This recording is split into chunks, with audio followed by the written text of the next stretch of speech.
ప్రియమైనటువంటి దేవుని కుమారులారా, కుమార్తెలారా, ప్రభు అయిన యేసుక్రీస్తు నామములో మీ అందరికీ వందనాలు. అలాగే దేవునికి స్తోత్రములను కృతజ్ఞతాస్తుతులు చెల్లిస్తూ ఉన్నాము. సహోదరులారా, మనం ఒకరికొకరు వందనములు చెప్పుకొనొచ్చు. దేవునికి స్తోత్రములను కృతజ్ఞతాస్తుతులు చెల్లించే బద్దులమై ఉండాలని ఇది బైబిల్ యొక్క క్రమము అనేది మనం గుర్తెరగాల. చిన్న ప్రార్థన చేసుకొని వాక్య భాగంలోకి వెళ్దామండి. పరిశుద్ధుడైనటువంటి మా కన్న తండ్రి, మీ ఘనమైన హెచ్చింపు నామానికి స్తుతులు స్తోత్రాలు చెల్లిస్తూ ఉన్నాం. ఇంతవరకు నాయన పాటల ద్వారా మీరు మాట్లాడుతుంది, వాక్యం ద్వారా మీరు మాతో మాట్లాడిన విధానాన్ని బట్టి స్తోత్రం తండ్రి. మీ కృపాసన్నిధిలో బలపరిచిన స్తోత్రము పునరుత్థాన దినం సంఘంగా కూడి నిన్ను స్తుతించుటకు, గణపరచుటకు, మీ నామాన్ని గొప్ప చేయటకు మీరు మాకు ఇచ్చినటువంటి యోగ్యతకు ధన్యతలు స్తోత్రాలు తండ్రి. ప్రాముఖ్యంగా నీ జ్ఞానవేద గ్రంథంలో నుంచి కొన్ని మాటలను పరిశీలించాలని ప్రయత్నపడుచుండగా ఆత్మ సంబంధమైన సంగతులతో సరిచూచు ఆత్మనేర్పు జ్ఞానమును అనుసరించి దాని అనుసారంగా ప్రవర్తించినట్టు తగిన కృపను మాకు అనుగ్రహించమని తండ్రి మీ స్తోత్రాలు చెల్లిస్తూ ఉన్నాం. వినగలిగే చెవులు, గ్రహించగలిగేటటువంటి దయాన్ని మాకు అనుగ్రహించి మీ కృపాసన్నిధిలో మమ్మల్ని బలపరచమని మీ స్తోత్రాలు చెల్లిస్తూ ఈ ప్రార్థన మీ కుమారుని మా రక్షకుడైన యేసుక్రీస్తు వారి ప్రశస్తి చిన్నాం గతి వినంతో గతంగా వేడుకొంచున్నాం పరమ తండ్రి. ఆమేన్. ప్రియులారా, మరి ఈ దినము ఒక ప్రత్యేకమైనటువంటి అంశం ద్వారా మీ చెరువులోనికి రావడానికి దేవుడు నాకు ఇచ్చినటువంటి కృపకై దేవునికి స్తోత్రాలు చెల్లిస్తూ ఉన్నాను. అలాగే సహోదరులకు వందనాలు చెల్లిస్తూ ఉన్నాను. ఏంటి ఈ ప్రత్యేకమైనటువంటి అంశం అనేది జ్యేష్ఠత్వపు యొక్క హక్కు మహిమ ఏంటండి అని అంటే, జ్యేష్ఠత్వపు యొక్క హక్కు మహిమ అనేటటువంటిది మనము ఈరోజు కొంతవరకు చూద్దామండి. జ్యేష్ఠత్వపు యొక్క హక్కు మహిమ ఏంటి, జ్యేష్ఠత్వపు హక్కు, జ్యేష్ఠుల కొన్ని ప్రత్యేకమైన ఆశీర్వాదములు, కొన్ని ప్రత్యేకమైనటువంటి హక్కులు ఉన్నాయి. జ్యేష్ఠులకు కొన్ని ప్రత్యేకమైనటువంటి ఆశీర్వాదాలు, కొన్ని ప్రత్యేకమైనటువంటి హక్కులు ఉన్నాయి అనేటటువంటి విషయాన్ని మనం చూస్తాం. అయితే జ్యేష్ఠులు అంటే ఎవరు అని అంటే, ఇంట్లో పెద్ద కుమారుణ్ణి జ్యేష్ఠుడు అని అంటారు. పెద్ద కుమారుణ్ణి, ఇంటికి పెద్దవాడిని జ్యేష్ఠ కుమారుడు అనేటటువంటి విధానంగా పిలుస్తారు. అయితే ఈ జ్యేష్ఠ కుమారునికి ఉన్నటువంటి హక్కులేంటి, ఈ జ్యేష్ఠ కుమారునికి ఉన్నటువంటి ప్రత్యక్షతలు ఏంటి, ప్రత్యేకమైనటువంటిది ఏంటి అనేటటువంటి విషయంలో జ్యేష్ఠుడుగా ఉన్నటువంటి వాడికి కుటుంబం అంతా కలిసి మరి అందరూ ఒక ఐక్యతగా వచ్చేసి ఏదో ఒక బహుకరణ, ఒక బహుమానం అనేటటువంటిది ఇవ్వడం అనేటటువంటిది జరుగుతుంది జ్యేష్ఠ కుమారునికి. అది పొలమే కావచ్చు, లేకుంటే ఇంకా వేరే కావచ్చు, ఇంకా వేరే వేరే ఏవైనా కానీ ఆ జ్యేష్ఠత్వపు హక్కు అనేటటువంటిది అదే పొందుకుంటారు. ఆ మహిమను అంటే అట్టి పెద్దతనము, పెద్దరికము, పెద్దతనాన్ని, పెద్దవాడిగా తనకున్నటువంటి పెద్దరికాన్ని నిలబెట్టుకోవడానికి ఆ హక్కు అనేటటువంటిది తనకు ఇవ్వడం అనేటటువంటిది జరుగుతుంది, జ్యేష్ఠత్వపు హక్కు. అయితే ఈ జ్యేష్ఠత్వపు హక్కులో ఉన్నటువంటి మహిమ ఏంటి, ఈ జ్యేష్ఠత్వపు హక్కు మరి ఏ విధానంగా వీళ్ళు సాధించుకోవాలి, ఈ జ్యేష్ఠత్వపు యొక్క హక్కును వీరు పొందుకునేటటువంటి వాళ్ళు అంటే ఎవరు ఈ జ్యేష్ఠత్వపు హక్కును పొందుకున్నారు అనేటటువంటి విషయానికి వస్తే, దేవుని యొక్క కుమారులు మరి దేవుని యొక్క ఉద్దేశమును బట్టి దేవుని యొక్క చిత్తాన్ని జరిగించి మరి దేవుని ఆలోచనకు అనుగుణంగా నడుచుకున్నటువంటి వాళ్ళలో మరి ఉన్నటువంటి కొన్ని ప్రత్యేకతలు, లేదా దేవుని వాక్యానికి భిన్నంగా, లేదనంటే దేవునికి దూరంగా ఉండేటటువంటి వాళ్ళు పొందుకునేటటువంటి కొన్ని విధాలు మనము చూద్దామండి. అయితే ఈ జ్యేష్ఠత్వపు జ్యేష్ఠుల కొన్ని ప్రత్యేకతలు, ఆశీర్వాదములు కూడా ఉన్నాయి. ప్రత్యేకతలు, కొన్ని ఆశీర్వాదాలు ఉన్నాయి. ఎందుకనంటే తండ్రికి పెద్ద కుమారుణ్ణి ఆ తండ్రి ఆశీర్వదించేటటువంటి విధానం, తండ్రికి పెద్ద కుమారుణ్ణి ఆ తండ్రి ఆశీర్వదించేటటువంటి విధానం, కొన్ని ప్రత్యేకమైనటువంటి హక్కులను ఆ వ్యక్తికి అప్పగించడం అనేటటువంటిది జరుగుతూ ఉంటుంది. అంటే ఎందుకు జరుగుతుంది అని అంటే, తన తండ్రి తర్వాత తన కుటుంబ బాధ్యతలను, కుటుంబ సంరక్షణను, కుటుంబ విధానాన్ని చేపట్టవలసింది ఎవరు అని అంటే పెద్ద కుమారుడుగా, ఇంటికి పెద్ద కుమారుడుగా ఉన్నటువంటి వాళ్ళు ఆ బాధ్యతలు అనేటటువంటి నిర్వర్తించడం అనేటటువంటి జరుగుతూ ఉంటుంది. అందుకనే ఆ ప్రత్యేకమైనటువంటి ఆశీర్వాదములను, ఆ ప్రత్యేకమైనటువంటి హక్కులను మరి ఇవ్వడము అనేటటువంటిది జరుగుతూ ఉంటుంది. మరి అలాంటి ఇచ్చినప్పుడు, ఆ జ్యేష్ఠత్వపు యొక్క హక్కును ఇచ్చినప్పుడు ఏం చేయాలా అని అంటే, దాన్ని సక్రమంగా, దాన్ని సరైనటువంటి విధానంగా ఉపయోగించుకొని దాన్ని కాపాడుకున్నప్పుడు మనము జ్యేష్ఠత్వపు యొక్క హక్కు యొక్క ప్రత్యేకతను మనం నిలబెట్టినటువంటి వాళ్ళమయ్యేటటువంటి పరిస్థితి ఉంటుంది. కానీ మరి ఏదో పొందుకున్నామనంటే పొందుకున్నాము, ఆ జ్యేష్ఠత్వపు యొక్క హక్కును దుర్వినియోగపరిచినట్లయితే ఆ జ్యేష్ఠత్వపు హక్కును నిలబెట్టుకున్నటువంటి వాళ్ళైనటువంటి వాళ్ళుగా ఉంటే మరి ఎంత మోసకరమైనటువంటి పరిస్థితుల్లోనికి దిగజారుతారో అనేటటువంటి విషయాలను కూడా మనం చూడవచ్చు. ఎందుకనంటే మరి అలాంటి పరిస్థితి కొంతమందికి బైబిల్ గ్రంథముల్లో జరుగుతూ వస్తుంది. ఎవరిని దేవుడు ఆ జ్యేష్ఠత్వపు హక్కుల విషయంలో ఎవరిని ఎన్నుకుంటూ ఉన్నాడు, ఎవరిని ప్రత్యేకిస్తూ ఉన్నాడు, ఎవరికి ఆ ఆశీర్వాదములను అనుగ్రహిస్తూ ఉన్నాడు అనేటటువంటి విషయాన్ని మనం చూడొచ్చండి. ఎందుకనంటే ఈ జ్యేష్ఠత్వపు హక్కును, ఆశీర్వాదమును, మరి ఆ ప్రత్యేకతను దేవుడు ఎవరికైతే ఇస్తూ ఉంటాడో, అంటే తన కుమారుల్లో పెద్దవాడికి ఇచ్చేటటువంటి హక్కును మరి ఆ పెద్దవారుగా ఉన్నటువంటి వాళ్ళు పొందుకుంటున్నారా, లేక వేరే వాళ్ళు ఎవరైనా పొందుకునేటటువంటి పరిస్థితి ఉందా? పెద్దవాడే పొందుకోవాలన్నా, లేకుంటే వేరే వాళ్ళు ఎవరైనా పొందుకోవచ్చా ఈ జ్యేష్ఠత్వపు హక్కును అని అంటే, ఒకవేళ పెద్దవాడు ఆ జ్యేష్ఠత్వపు హక్కును దుర్వినియోగపరుచుకొని జ్యేష్ఠత్వపు హక్కును కూడా అమ్ముకునేటటువంటి పరిస్థితులు ఉన్నాయి. జ్యేష్ఠత్వపు యొక్క హక్కులను అమ్ముకునేటటువంటి పరిస్థితులు ఉన్నాయి. మరి ఇది ఉదాహరణకి ఒక సంఘటన నేను చెప్తాను. ఏంటనంటే, నేను ప్రత్యేకంగా చూసినటువంటి మా ఇంట్లో మా పెద్దనాన్నగారు జ్యేష్ఠుడు, ఆయనకి మా పెద్దనాన్నగారికి మా చిన్నాన్న మా నాన్న కలిసి ఒక పొలం ఇచ్చేశారు. ఈ పొలం ఇస్తే ఆ పొలాన్ని తను నిలబెట్టుకోక వేరే వాళ్ళకు అమ్ముకోవడం అనేటటువంటి జరిగింది. అది జ్యేష్ఠత్వపు హక్కు కింద ఇవ్వడం అనేటటువంటి, అంటే అలాంటి పరిస్థితుల్లో అమ్ముకునేటటువంటి పరిస్థితి కూడా ఉండేటటువంటిది ఉంటుంది. అందుకనే అలాంటి హక్కులను దుర్వినియోగపరిచేటటువంటిది అంటారు. దాన్ని ఏమంటారంటే దుర్వినియోగపరిచేటటువంటిది. కాబట్టి అది దుర్వినియోగపరచకుండా ఇచ్చినటువంటి ఆ హక్కును, ఆ ప్రత్యక్షతను, ఆ ఆశీర్వాదమును ఏం చేయాలనంటే మరి జాగ్రత్తగా కాపాడుకునేటటువంటి పరిస్థితుల్లో ఉండాలి. ఎందుకనంటే ఇందులో ఏమేమి ఉన్నాయనంటే కొన్ని ప్రత్యేకమైనటువంటి ఆశీర్వాదం ఉంది, కొన్ని ప్రత్యేకమైనటువంటి హక్కులు ఉన్నాయి. అంటే ఈ హక్కులు, ఆశీర్వాదాలను కాపాడుకోవాల్సినటువంటి అవసరం. అయితే అలాంటి పరిస్థితుల్లో మొట్టమొదటగా మనం బైబిల్ గ్రంథంలో చూసినప్పుడు జ్యేష్ఠత్వపు యొక్క హక్కును అమ్మివేసుకున్నటువంటి వాళ్ళు ఎవరు? ఎందుకనంటే ఈ జ్యేష్ఠత్వపు యొక్క హక్కును అమ్మివేసుకున్నటువంటి వాళ్ళు ఎవరు? ఈ జ్యేష్ఠత్వపు హక్కును అమ్మివేసుకుంటే తీసుకున్నటువంటి వాళ్ళు ఎవరు అనేటటువంటి విషయంలో మనకు చాలా వరకు తెలుసు. ఎందుకనంటే మనము ఎన్నో ప్రసంగాలు వింటూ ఉన్నాము, ఎన్నో జాగ్రత్తలు చూస్తూ ఉన్నాము, బైబిల్ చదివినప్పుడు కూడా మనకు అర్థమవుతుంది. మరి ఈ జ్యేష్ఠత్వపు హక్కును కోల్పోయినటువంటి వ్యక్తి ఏమయ్యాడు, మరి ఏ విధమైనటువంటి ఒక ఆశీర్వాదానికి మరి పొందుకున్నాడు అనేటటువంటి విషయాన్ని కూడా మనం చూడొచ్చండి. అయితే ఈ జ్యేష్ఠత్వపు యొక్క హక్కు విషయంలో మరి ఇసాకు గారు తన కుమారులైనటువంటి ఏశావు, యాకోబులను గురించి వెల్లడిపరుస్తూ ఉంది బైబిల్ గ్రంథం. ఏశావు, యాకోబులను గురించి వెల్లడిపరుస్తూ ఉంది. ఎందుకనంటే ఇసాకుకు ఇద్దరు కుమారులు. మరి వీరిద్దరు కవల పిల్లలుగా పుట్టినటువంటి వాళ్ళు. ఈ ఇద్దరు కవలలుగా పుట్టినటువంటి వాళ్ళలో పెద్దవాడు ఏశావు అయితే రెండోవాడు యాకోబు. రెండోవాడు యాకోబు అయితే ఈ రెండోవాడు ఏం చేశాడు అని అంటే చాలా హుషారుతనం ఉంది, లేదా చాలా మరి చురుకైన వాడు, మరి ఏదైనా కానీ మరి తెలివి ఎక్కువ ప్రదర్శించి మోసగించేటటువంటి పరిస్థితి ఈ యొక్క యాకోబుకు అనేటటువంటిది ఉన్నది అని బైబిల్ గ్రంథంలో కూడా చెప్పబడుతుంది. ఎందుకనంటే ఆ పుట్టుకతోనే తన అన్న యొక్క కాలును పట్టుకొని వచ్చిండు అని అంటారు. కానీ అలాంటి పరిస్థితుల్లో మరి ఏం చేశారు అని అంటే ఏశావు తన జ్యేష్ఠత్వపు హక్కును ఏం చేశాడు అనేటటువంటి విషయాన్ని ఒకసారి చూద్దామండి.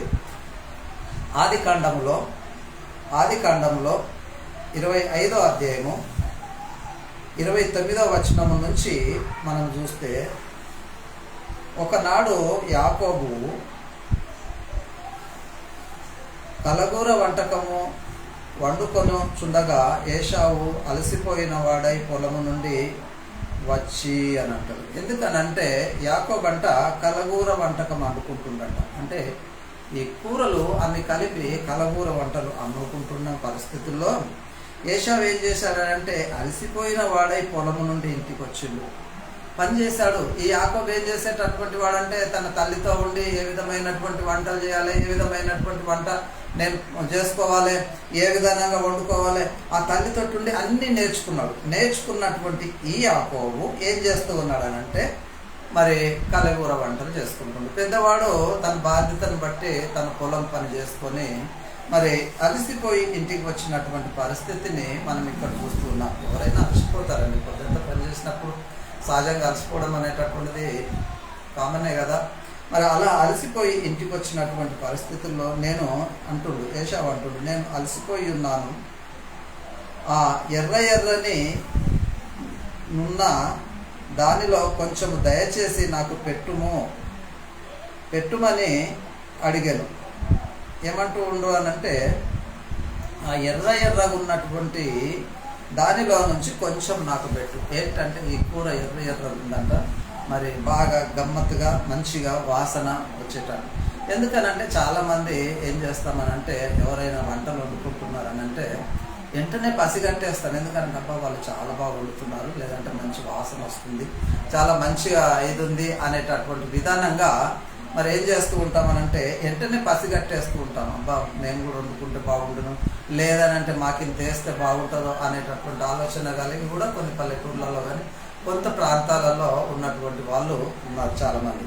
మరి అలాంటి పరిస్థితుల్లో ఈయన కూడా అలసిపోయి ఉన్నాను, ఆ ఎర్రగానున్న దానిలో కొంచెం దయచేసి నాకు పెట్టుము అని అడిగాను అని చెప్తూ ఉండు. ఎందుకనంటే ఏశావు అలసిపోయాడు కాబట్టి నాకు పెట్టు అనేటటువంటి విధానంగా అడుగుతూ ఉన్నాడు. అడుగుతుంటే అందుకు అతను నీ పేరు ఏదేమో అనబడెను అని అంటాడు. ఎందుకనంటే అతనికి పేరు ఏదేమో అనబడ్డదట. ఎవరి పేరు అనంటే ఏశావు పేరు ఏదేమో అనబడ్డది. ఎందుకు అనంటే ఈ కూర అడిగినందుకు ఏదేమో అని అనబడ్డది అని అంటే ఇక్కడ మనం చూస్తూ ఉన్నాం ఏదేమో అని అనబడ్డది. అయితే అలాంటి పరిస్థితుల్లో ఈ ఏదేమో అనేటటువంటి ఈ ఏశావు ఏం చేశాడు అనంటే తన ఆకలి బాధను తట్టుకోలేక నేను అలసిపోయానని నాకు ఏం కావాలి అని అడిగిండు అనంటే నాకు ఆ ఎర్రగా ఉన్నటువంటి దానిలో నుంచి కొంచెము నాకు పెట్టుము అని అడిగాను. అందుకు అతనికి ఏదేమో. అయితే అప్పుడు ఏం జరుగుతుంది అనంటే 31వ వచనాన్ని మనం పరిశీలించినప్పుడు ఆదికాండం 25:31వ వచనాన్ని పరిశీలించినప్పుడు ఇక్కడ ఏమంటుందంటే అందుకు యాకోబు నీ జ్యేష్ఠత్వమును నేడు నాకిమ్మని అడగగా అని అంటాడు. ఏమడుగుతున్నాడు తెలివి చూడు. కూర ఆశ చూపించేసి నీ జ్యేష్ఠత్వమును నేడు నాకిమ్మని అడుగుతూ ఉన్నాడు. ఎందుకనంటే ఈ కూర వాడు ఎట్లయినా అడుగుతాడు.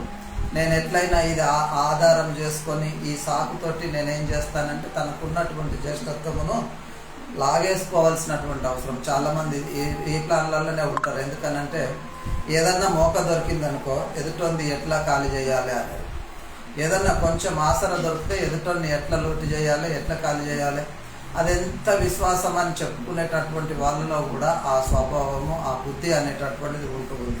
కాబట్టి మరి అలాంటి విధానంగా ఎందుకనంటే దీన్ని ఆసర తన యొక్క వీక్నెస్ను ఆసర చేసుకొని ఏమంటూ ఉన్నాడంటే నీ జ్యేష్ఠత్వమును నేడు నాకిమ్మని అడిగాను అని అంటాడు. ఎందుకనంటే అడగగా, ఎందుకనంటే నువ్వు ఆకలిలో ఉన్నావు, ఎట్లయినా ఇవ్వగలుగుతావు. ఎందుకనంటే నీ ఆకలి తీరాలి, నువ్వు అలసిపోయినావు కాబట్టి నువ్వు చేసుకునే అంత ఓపిక నీ దగ్గర లేదు. ఎట్లయినా కానీ ఇది నాకు ఇచ్చేటటువంటి పరిస్థితి ఉంటుంది కనుక అని ఆ జ్యేష్ఠత్వమును అడగడం అనేటటువంటిది ఇచ్చేస్తున్నాడు. మరి అడిగితే ఇవ్వాలా?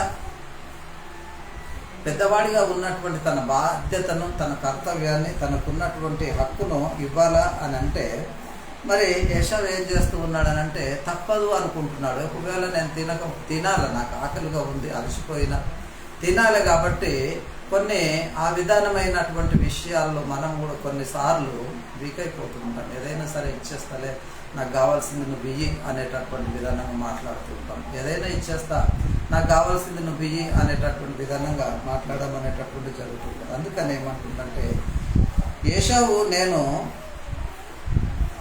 చావబోతున్నాను గదా నేను చావబోతున్నాను కదా, జ్యేష్ఠత్వము నాకెందుకనెను అని అంటాడు. ఏమంటాడు? నేను చచ్చిపోతున్నా, ఈ తిండి లేక ఆకలితో సావడానికి సిద్ధమైపోతున్నా, కాబట్టి ఈ జ్యేష్ఠత్వం నాకెందుకు.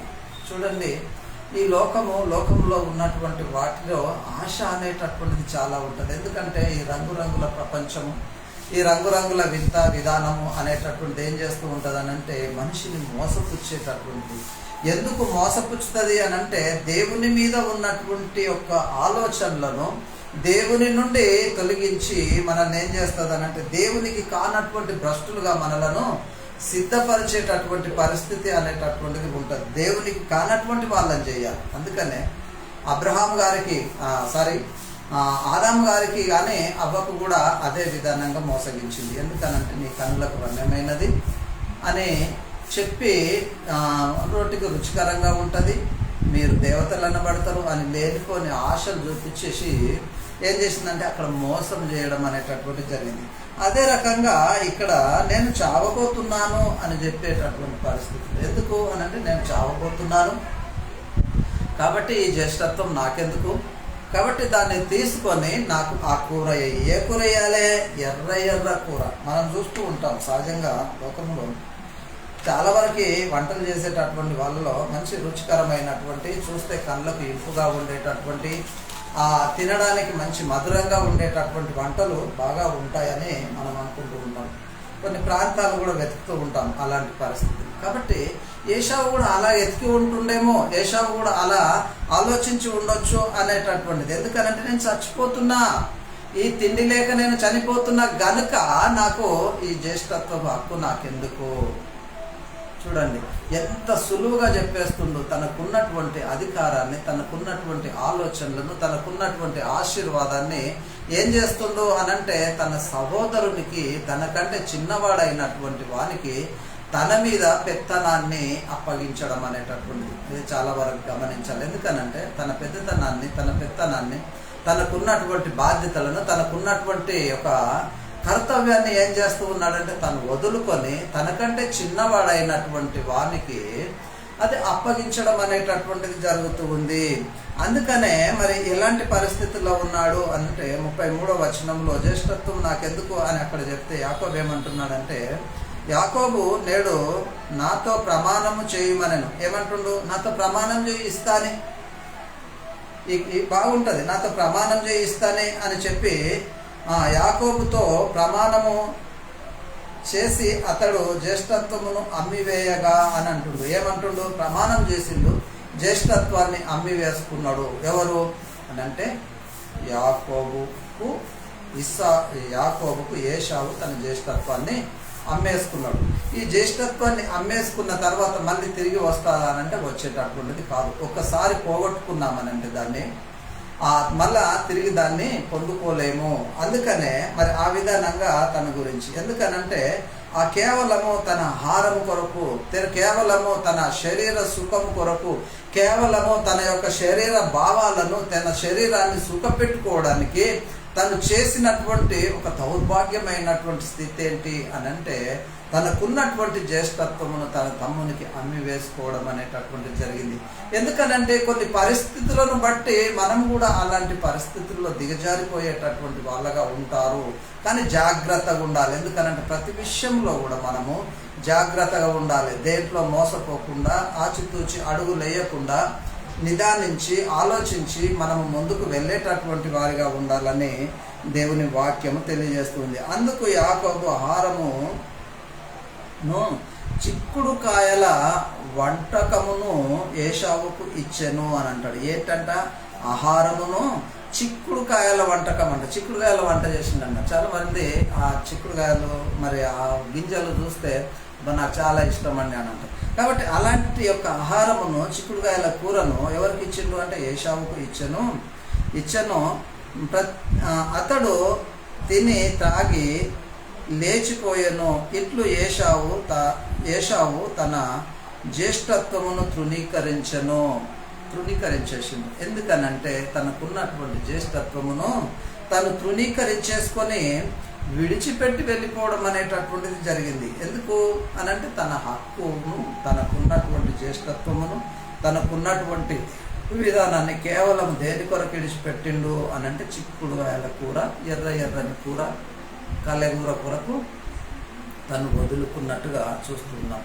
అవునండి, చాలా ఆకలి బాధనంటే అది చాలా వరకు చాలా మనిషిని క్షీణించేస్తూ ఉంటుంది ఆకలి అనేటటువంటిది. ఈ ఆకలి బాధలు ఎందుకనంటే పడ్డ వాళ్ళకి తెలుస్తూ ఉంటుంది ఆకలి బాధ అనేటటువంటిది.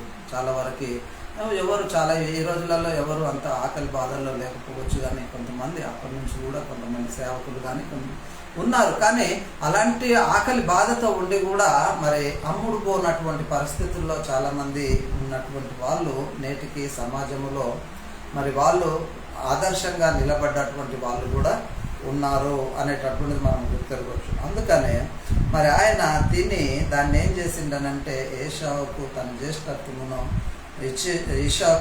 యాకోబుకు జ్యేష్ఠత్వమును ఇచ్చేసినటువంటి పరిస్థితి. దాన్ని తృణీకరించిండంట. ఏమనంటే తృణీకరించిండు అనేటటువంటి మాట చెప్తున్నాడు. ఎంత ఘోరము చూడండి, అక్కడ తృణీకరించిండు అని. అందుకనే మరి ఏశావు మరి అది తృణీకరించిన తర్వాత ఏశావు మరి ఏం చేయాలనుకున్నాడు అని అంటే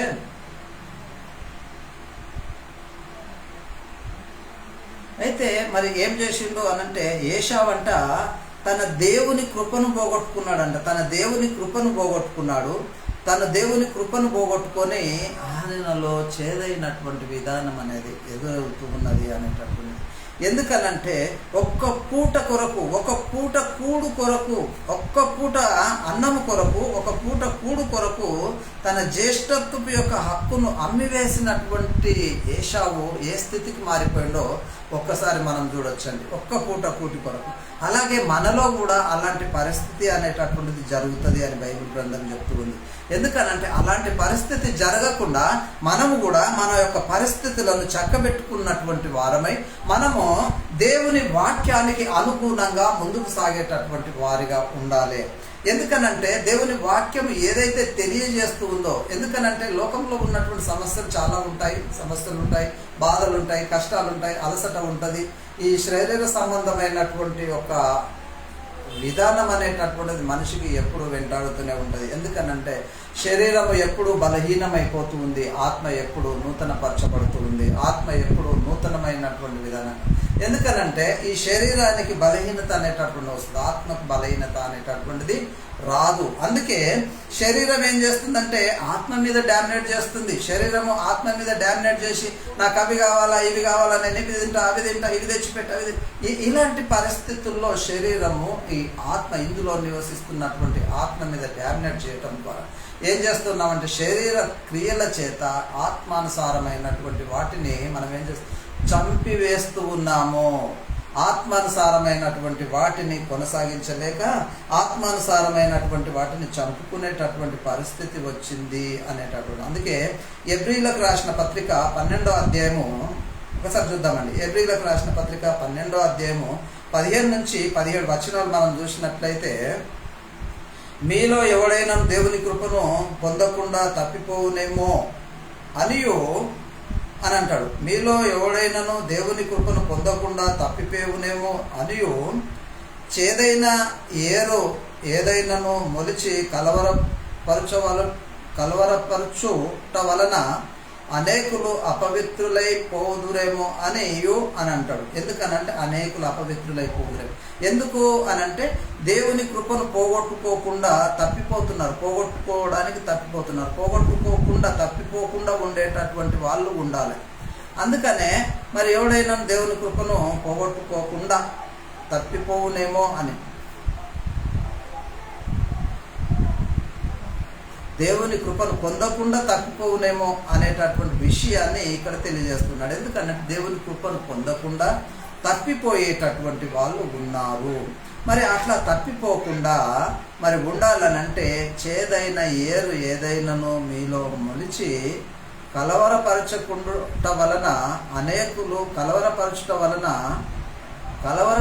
వలన అనేకులు అపవిత్రులైపోయి ఉన్నారేమో అని తెలియజేస్తున్నాడు. ఎందుకనంటే అలాంటి ఆలోచనలు, శరీర సంబంధమైనటువంటి ఆలోచనలు, శరీర సంబంధమైనటువంటి భావాలు ఇవన్నీ ఏం చేస్తూ ఉన్నాయంటే మనిషిని కలవరపరుస్తూ ఉన్నాయి.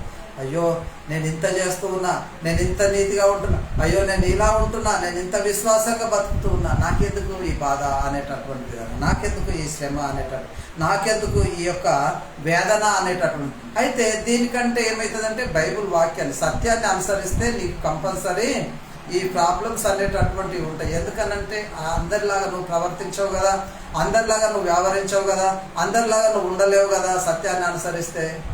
కాబట్టి సత్యమునకు భిన్నంగా మనం అనుసరిస్తే ఏదైనా తీసుకోవచ్చు. ఎందుకనంటే వాక్యాన్ని పక్కన పెట్టి శరీర ఇచ్చలను ఎంచుకుంటే ఏదైనా మనము పొందుకోవచ్చు అనేటటువంటి విషయాన్ని మనం గుర్తెరగాలి. అందుకనే మనుషునేమో కలవరపరచు అనేకులు అపవిత్రులైపోదురేమో అని తెలియజేస్తున్నాడు. ఎందుకనంటే ఈ పొందకుండా, దేవుని కృపను పొందకుండా పోయేటటువంటి వాళ్ళు ఉన్నారు.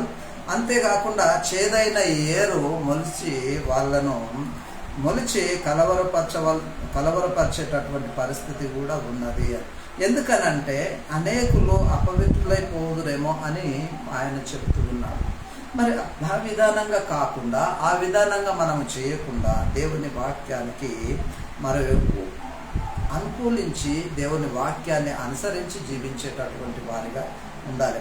అందుకనే ఏశావుకు జరిగినటువంటి విషయాన్ని మనం చూస్తే 16వ వచనంలో, ఒక్క పూట కూటి కోసము తన జ్యేష్ఠత్వపు హక్కును అమ్మివేసిన ఏశావు వంటి భ్రష్టుడును అని అంటాడు. ఎవరంట? ఏశావు.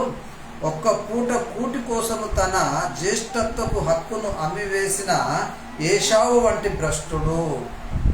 చూడండి, ఏశావు ఏం చేశాడు అనంటే తనకున్నటువంటి ఒక అధికారాన్ని, తనకున్నటువంటి ప్రత్యక్షతను, తనకున్నటువంటి మహిమను వదులుకోవటము ద్వారా తను ఏ పరిస్థితికి దిగజారిపోయిండు అంటే జ్యేష్ఠత్వం యొక్క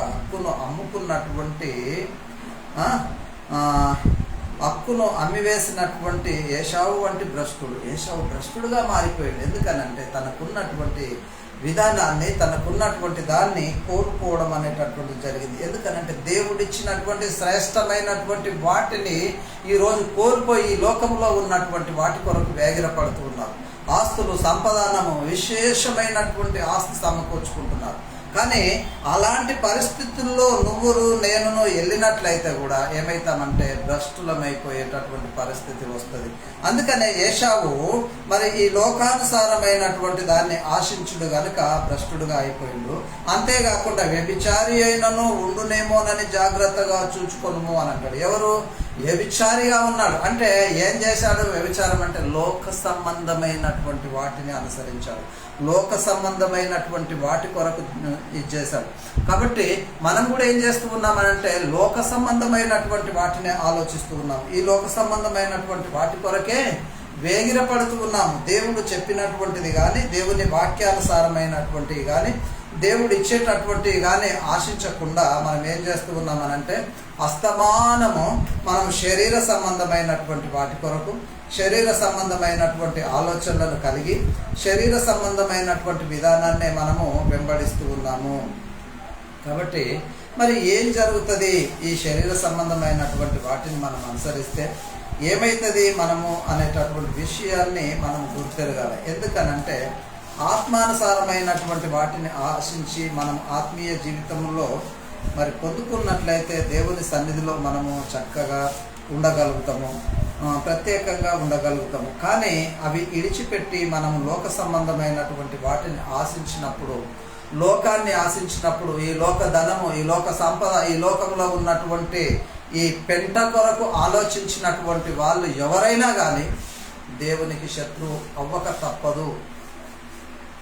ఆత్మీయ జీవితాన్ని తాకట్టు పెట్టి శరీర సంబంధమైనటువంటి సంపద కొరకు వేగిరపడే ప్రతి ఒక్కడు కూడా ఈ యొక్క ఏశావు వంటి వ్యభిచారియు, భ్రష్టుడునైపోయేటటువంటి పరిస్థితి ఉంటుంది అని రుజువు చేయడం అనేటటువంటి బైబిల్ రుజువు చేస్తుంది. కాబట్టి సహోదరులారా, ఎందుకనంటే మనం దేన్ని వెతకాలా? ఏశావు దేన్ని వెతికిండు, మనం వెతికేటటువంటిది దేన్ని అనేటటువంటి, మనం దేన్ని వెతకాలా? మనము దేనితో ఈ లోకంలో ఎలాంటి పరిస్థితుల్లో ఉన్నామో, ఈ లోకంలో మనం ఏమైపోయినటువంటి వాళ్ళగా ఉన్నాము అని అంటే కొలస్సీలకు రాసిన పత్రిక 3వ అధ్యాయం 2వ వచనంలో చూసినప్పుడు పైనున్న వాటి మీదనే కానీ భూ సంబంధమైన వాటి మీద మనసు పెట్టకుడి అని అంటాడు. ఏంటి? పైనున్నటువంటి వాటి మీదనే కానీ భూ సంబంధమైనటువంటి వాటి మీద మనసు పెట్టకుడి. ఎందుకు మనసు పెట్టొద్దు? పైన ఏముంది? పైన ఎక్కడ? పైన అని అంటే మనసు పెట్టకుడి. ఏలయనగా మీరు మృతి పొందితిరి, మీ జీవము క్రీస్తుతో కూడా దేవుని యందు దాచబడి ఉన్నది అంట. ఏంటి? మీరు చనిపోయిరు. ఎక్కడ చనిపోయారు అని అంటే ఈ శరీర విషయంలో, ఈ లోక సంబంధమైనటువంటి విషయముల్లో మీరు చనిపోయినటువంటి వాళ్ళు.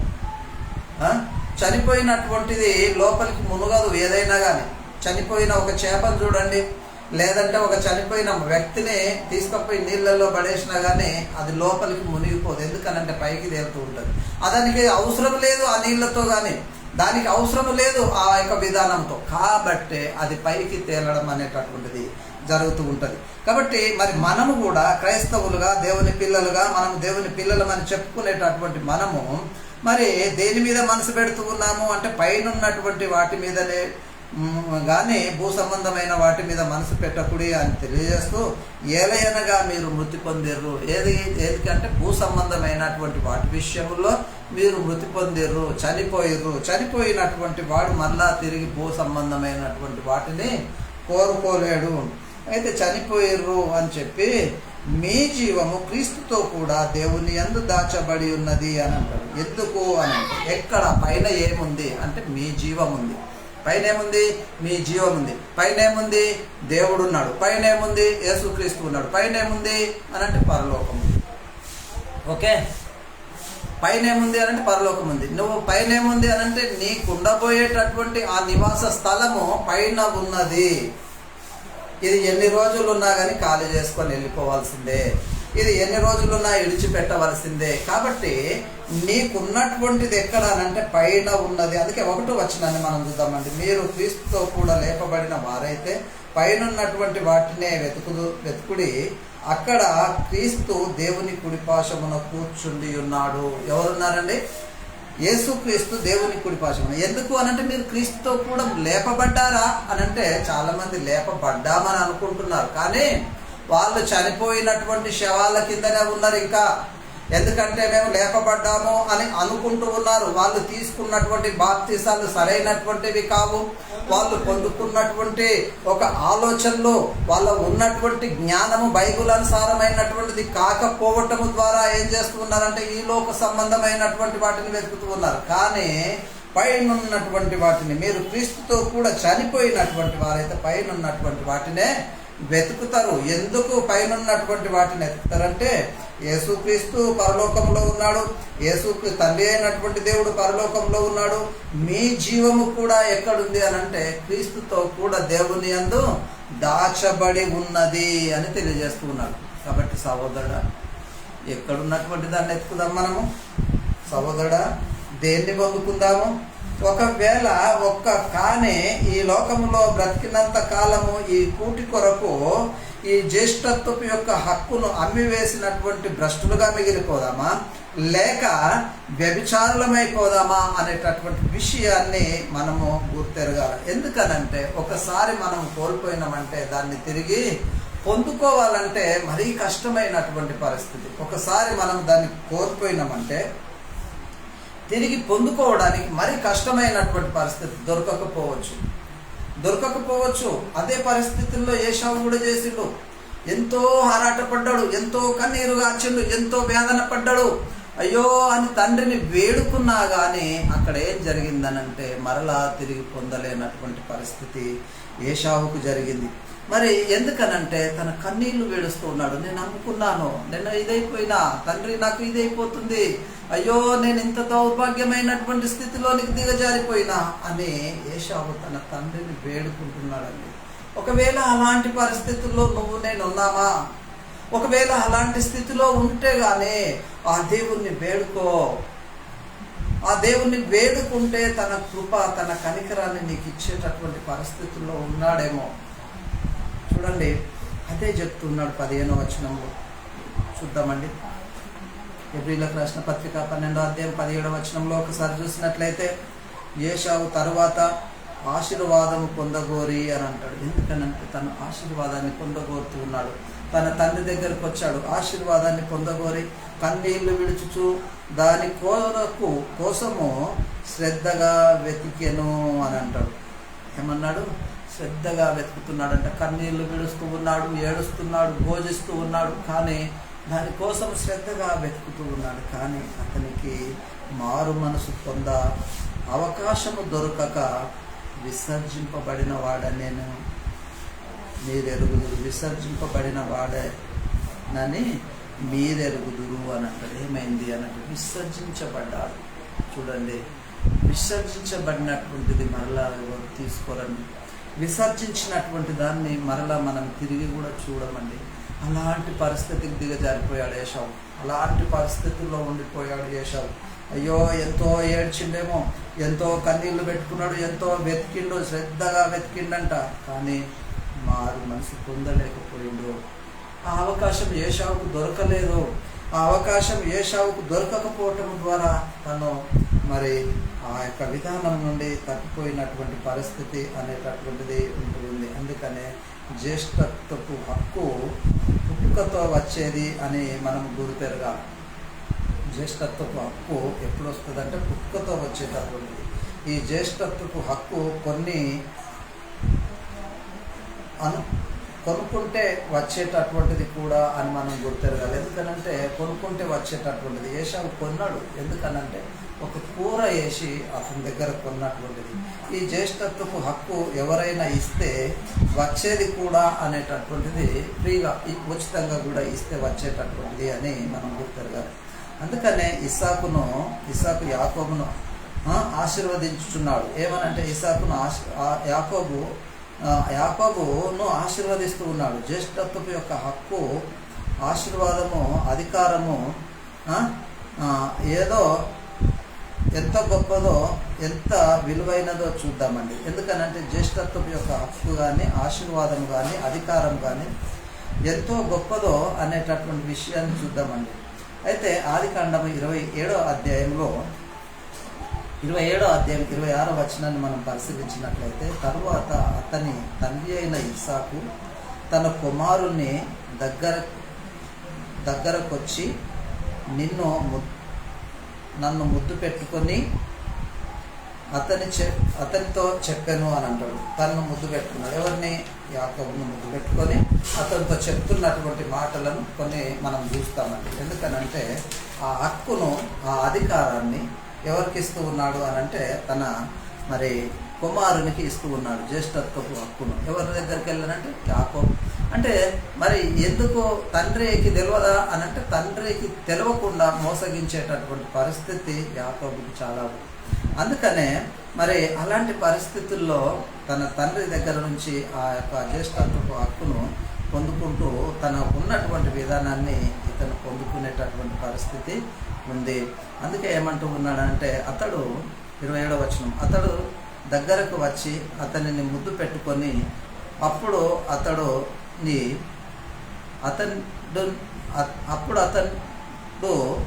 అతని వస్త్రములను వాసన చూచి అతనిని దీవించి ఇట్లా నేను అని అంటాడు. ఎందుకనంటే అతన్ని ముద్దు పెట్టుకొని కళ్ళు కనిపించట్లేదు. అప్పుడు అతన్ని చూసి, అతని వస్త్రములను చూసి, వాసన చూసి అతన్ని ఇట్లా నేను అని అంటాడు. ఇదిగో నా కుమారుడా, సువాసన యెహోవా సన్నిధిన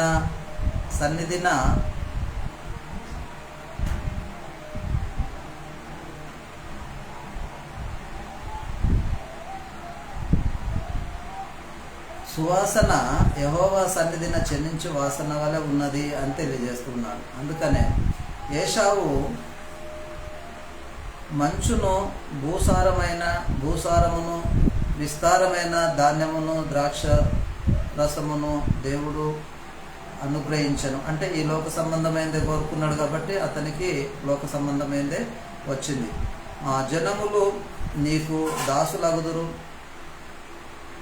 జనములు నీకు సాగిలపడుదురు, నీ బంధువులకును నీవు ఏలికయ్యి ఉండుము అని తెలియజేస్తూ ఉన్నాడు. ఎందుకనంటే ఇవి జనములు నీకు సాగిలపడతారు, జనములు నీకు దాసులవుతారు, జనములు నీకు నీ బంధువులకు నువ్వు ఏలిక అయి ఉంటావు అనేటటువంటి విషయాన్ని తెలియజేస్తూ నీ తల్లి పుత్రులు నీకు సాగిలపడుదురని నీ తల్లి పుత్రులు నీకు సాగిలపడుదురని శాసించు వారు శాపింపబడుదురు, నిన్ను దీవించు వారు దీవింపబడుదురు గాక అని చెప్తూ ఉన్నాడు. అయితే ఇసాకు యాకోబును దీవించుట అయినను తరువాత యాకోబు తన తండ్రి అయిన ఇసాకును ఎదుట నుండి బయలుదేరి వెళ్ళిపోయిన క్షణమే అతని సహోదరుడైన ఏశావు వెంటాడి వచ్చెను అని తెలియజేస్తున్నాడు. కాబట్టి మరి ఇలాగా మరి తనకున్నటువంటి ఏమనంటే నీకు జనములు దాసులవుతారు, జనములు నీకు సాగిలపడతారు, నీ బంధువులు నువ్వు ఏలుదువు, అయితే ఏలుగు నీ తల్లి శత్రువు నీ తల్లి పుత్రులు నీకు సాగిలపడదురు అనేటటువంటి విషయంలో అతన్ని ఆశీర్వదించడం అనేటటువంటిది జరిగింది. ఆ తర్వాత ఏశావు వచ్చిండు కానీ అతనికి ఏమీ దొరకలేదు. అందుకే ఏమంటాడంటే అందుకు యాకోబును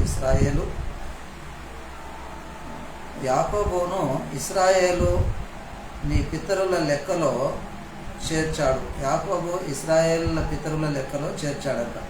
అది మరి ఇవి చూస్తే మనము అర్థం చేసుకోవచ్చు. ఎందుకనంటే ఈ జ్యేష్ఠత్వపు యొక్క హక్కును ఏం జరిగింది అనంటే మరి అమ్ముకున్నటువంటి పరిస్థితి ఈ జ్యేష్ఠత్వపు యొక్క విధానాన్ని. కాబట్టి సహోదరుడా, మరి నువ్వు ఎలా ఉంటూ ఉన్నావు, నీ పరిస్థితి ఎలా ఉంది, నీకు ఇచ్చినటువంటి ఈ హక్కులు, నీకు ఇచ్చినటువంటి ఈ బైబిల్ గ్రంథంలో ఉన్నటువంటి ప్రాధాన్యమైనటువంటి వాక్యాలను నువ్వు దేనికి ఉపయోగపరుస్తూ ఉన్నావు? శరీర సంపద కొరకు ఉపయోగపరుస్తూ ఉన్నావా, లేక దేవుని వాక్యాన్ని ఆత్మీయ పంటల కొరకు, ఆత్మ సంబంధమైనటువంటి ఆశీర్వాద కొరకు ఉపయోగపరుస్తూ ఉన్నావా? ఏదాని కొరకు ఉపయోగపరుస్తూ ఉన్నావో ఇప్పుడే ఒకసారి ఆలోచించుకో. ఎందుకనంటే ఏశావు మరలా తన యొక్క స్థితిని పొందుకోలేనటువంటి పరిస్థితి, కన్నీళ్లు విడిచిండు, ఏడ్చిండు, గోజాడిండు, వెతికిండు, కానీ తను పొందే అంత పరిస్థితి తనకు దొరకలేకపోయింది. కాబట్టి తనకున్నటువంటి విధానంలో తను తృణీకరింపబడ్డాడు, వ్యభిచారుడిగా ఎంచబడ్డాడు, భ్రష్టుడిగా ఎంచబడ్డాడు. కాబట్టి సహోదరుడా, నీవు నేను ఎలా ఎంచబడుతున్నాను, నీవు నేను ఎలా ఉంటూ ఉన్నాను, దేవుని చిత్తానికి లోబడి ఉన్నామా, లేకుంటే శరీర సుఖాల కొరకు, శరీర ఆశలను నెరవేర్చడానికి, మరి ఈ లోక సంబంధమైనటువంటి సంపద కొరకు దేవుని వాక్యాన్ని దుర్వినియోగపరుస్తూ ఉన్నామా, ఎలా ఉన్నామో ఒక్కసారి పరిశీలించుకో. ఒక్కసారి నిన్ను నువ్వు పరిశీలించుకొని, ఒకవేళ అలాంటి పరిస్థితుల్లో, ఏశావు ఉన్నటువంటి పరిస్థితుల్లో నువ్వు ఒకవేళ ఉన్నట్లయితే ఇప్పుడే ఆ తండ్రి అయినటువంటి దేవుడిని వేడుకో. తండ్రి, ఇకనైనా నన్ను క్షమించు, ఇకనైనాను నేను నీ సన్నిధిలో ఉంటాను, ఇకనైనాను నేను ఆ లోక సంబంధమైనటువంటి మలినంలో చిక్కుకొనకుండానట్లు నన్ను లేవనెత్తు, నన్ను కాపాడు తండ్రి, నన్ను ఘనపరచు. ఒకవేళ నేను అలాంటి పరిస్థితుల్లో కూరుకుపోయాను తండ్రి, నా మనోనేత్రాలను వెలిగించి నన్ను నీ సన్నిధికి నడిపించుకో తండ్రి, ఇకనైనా నేను అలాంటిది చేయకుండా నీ సన్నిధిలో ఉంటాను అనేటటువంటి విధానంగా ఒక తీర్మానం చేసుకో. ఈరోజు ఒక తీర్మానం చేసుకుంటే నీకు దేవుడు తన కృపను అనుగ్రహిస్తాడు. సహోదరులారా, ఇప్పటి వరకు కేవలము మనము ఏశావు యాకోబుల గురించే చూసాము, ఇంకా చాలా ఉన్నది. కాబట్టి ఒక్కొక్క వారంలో కొంత దాన్ని పరిశీలిస్తూ ముందుకెళ్ళిపోదాం. కాబట్టి మరి అలాంటి పరిస్థితుల్లో నువ్వేమైనా ఉంటే దేవుణ్ణి వేడుకున్నట్లయితే నిన్ను ఇప్పుడే ఆయన కనికరిస్తాడు, కరుణిస్తాడు, తన చిత్తంలో నిన్ను బలపరిచి తన ఉద్దేశము నీకు వెల్లడిపరిచేటటువంటి పరిస్థితుల్లో ఉన్నాడు దేవుడు. కాబట్టి దేవుణ్ణి వేడుకొని దేవుని సన్నిధికి వచ్చి ఆయన చిత్తాన్ని వెతకడానికి ప్రయత్నపడు. యాకోబు ఏశావు వెతికిండు, కానీ పొందలేకపోయాడు, మారు మనసు పొందలేకపోయాడు. కానీ నీకు నాకు ఈరోజు ఆ తరుణం ఉంది, నీకు నాకు దొరికేటటువంటి తరుణం ఉంది. కాబట్టి ఒక్కసారి ఆ తండ్రి అయినటువంటి దేవుని వేడుకుందాం, ప్రార్థన చేసుకుందామండి. పరిశుద్ధుడైనటువంటి మా కన్న తండ్రి, మీ ఘనమైన హెచ్చింపు నామానికి స్తుతులు స్తోత్రాలు చెల్లిస్తూ ఉన్నాం. అవును నాయన, జ్యేష్ఠత్వపు యొక్క హక్కు విషయంలో అవును మేము ఏ రీతిగా ఉంటూ ఉన్నాం, మేము ఎలా ఉంటూ ఉన్నాం. యాకోబు ఏశావుల వంటి పరిస్థితిని మేము గుర్తెరుగుతూ ఉన్నాం. వారు ఎలా పరిస్థితుల్లో మరి ఇదయ్యారు, ఎవరు ఏ విధంగా లోబడిపోయారు అనేటటువంటి. కానీ తండ్రి లోకములో ఉన్నటువంటి మాకు చూపిస్తూ మమ్మలను మీకు కానటువంటి భ్రష్టులుగా ఈ లోకము సిద్ధపరచాలని, మరి అనేకులను మోసపుచ్చుతున్నటువంటి సాతానుని మరి నాయన, మరి వాడు అనేకులను మోసపుచ్చి అనేకులను వాని కొరకు నియమించబడ్డటువంటి నిత్య నరకాగ్నిలోనికి లాక్కొని వెళుతూ ఉండగా, అలాంటి పరిస్థితి నుంచి అనేకులను విడిపించి మీ కృపా సన్నిధికి వచ్చేలాగా మీ సాయం అనుగ్రహించండి తండ్రి. మీ స్తోత్రం. మేము వ్యభిచారులుగాను మరి నాయన భ్రష్టులుగాను మరి నాయన మారు మనసు పొందలేనటువంటి వారిగా ఉండకుండా తండ్రి మీ కృపలో మమ్మల్ని బలపరచండి తండ్రి. ఇదిగో ఈ వాక్యాన్ని వింటున్నటువంటి మీ బిడ్డలందరినీ కూడా మీరు జ్ఞాపకం చేసుకోండి. ప్రతి ఒక్కరిలో మీ కృపను అనుగ్రహించండి. వారిని కూడా మీ కృపా సన్నిధిలో బలపరచండి. వారిని వారి కుటుంబాలను మీ మహిమలో మరి నైనా వారి అవసరాలు తీర్చమని ప్రార్థిస్తూ ఉన్నాను తండ్రి. ప్రతి ఒక్కరిని మరి నైనా మీ కృపా సాయం అనుగ్రహించు. మరి నాయన ఈ ఆన్లైన్ ద్వారా విన్నటువంటి వాళ్ళు కానీ ఇక్కడ ఉన్నటువంటి వాళ్ళలో కానీ ప్రతి వారిని మీరు బలపరచండి. ప్రతి వారి ఏళ్ళ మీ కృప చూపించండి. ఆత్మీయ జీవితంలో ఎదుగునట్లు మీ కృపా సన్నిధిని అనుగ్రహించండి. లోకంలో ఉన్నటువంటి ప్రతి ఒక్కరిని మీరు జ్ఞాపకం చేసుకోండి. నశించిపోతున్న ఆత్మలను రక్షించండి. అనాథలను, దిక్కులేని పిల్లలను నాయన ప్రతి ఒక్కరిని మీ కృపా సన్నిధిని నడిపించండి. నాయన పాపం అనే బంధకట్లలో ఉన్నటువంటి వాళ్ళని రక్షించండి తండ్రి. మీ స్తోత్రాలు. అట్టి వారి పట్ల మీ కృపను అనుగ్రహించండి తండ్రి. మీ స్తోత్రాలు. ఆయన సంఘాన్ని, సంఘ సహవాసులను, విశ్వాసులను, సంఘ పరిచారకులను, సంఘ కాపురులను మీరు జ్ఞాపకం చేసుకోండి. మాతో జత పని వారిని మీరు జ్ఞాపకం చేసుకోండి. ప్రతి వారిలో మీ కృప చూపించండి. మీకే స్తుతులు స్తోత్రాలు చెల్లిస్తున్నాం. నిన్న వాక్యాన్ని విడిచిపెట్టకున్నట్లు మరోసారి మా హృదయంలో నెమరు వేసుకొని మరి మీ వాక్యానుసారంగా అనుసరించి ప్రవర్తించినట్టు మీ కృపా సాయం అనుగ్రహించండి. సాతాను వాక్యాన్ని ఎత్తుకొని పోకున్నట్టు మా హృదయంలో మేము భద్రపరచుకున్నట్టు మీ కృపను అనుగ్రహించమని మీకే స్తోత్రాలు చెల్లిస్తూ ఈ ప్రార్థన మీ ప్రియకుమారుడు మా రక్షకుడైన యేసుక్రీస్తునామమున ప్రార్థిస్తున్నాం పరమ తండ్రి. ఆమేన్. అందరికీ వందనాలండి. సహోదరులారా, ఈ పరిచర్యలో మీరు పాలిభాగస్తులు కావాలని అనుకుంటే మీరు చేయవలసిందల్లా ఒకటే, ఈ వాక్యాన్ని అనేకులకు తెలియజేయండి. ఈ వీడియోను కూడా అనేకులకు షేర్ చేయండి. మా పరిచర్యలో మీరు పాలిభాగస్తులుగా ఉండాలంటే మా కార్యాలయాన్ని సంప్రదించండి. మరి అనేకమైనటువంటి అంశాలను మీ ముందుకు తీసుకురావడానికి మేము సిద్ధంగా ఉన్నాం. ఒకవేళ మీరు మీ సంఘాల్లో ఈ సత్యాన్ని ప్రకటించాలి అని మీరు అనుకున్నట్లయితే మరి మా ఫోన్ నంబర్లు మేము ఇస్తూ ఉన్నాము. వాటి ద్వారా మమ్మల్ని సంప్రదించి మీ సంఘాల్లో సర్వసత్యాన్ని ప్రకటించడానికి ప్రయత్నపడాలని ప్రభువైన యేసుక్రీస్తు నామములో మీ అందరికీ తెలియజేస్తూ ఈ కొద్ది మాట ముగిస్తూ ఉన్నాము. దేవుని స్తోత్రం.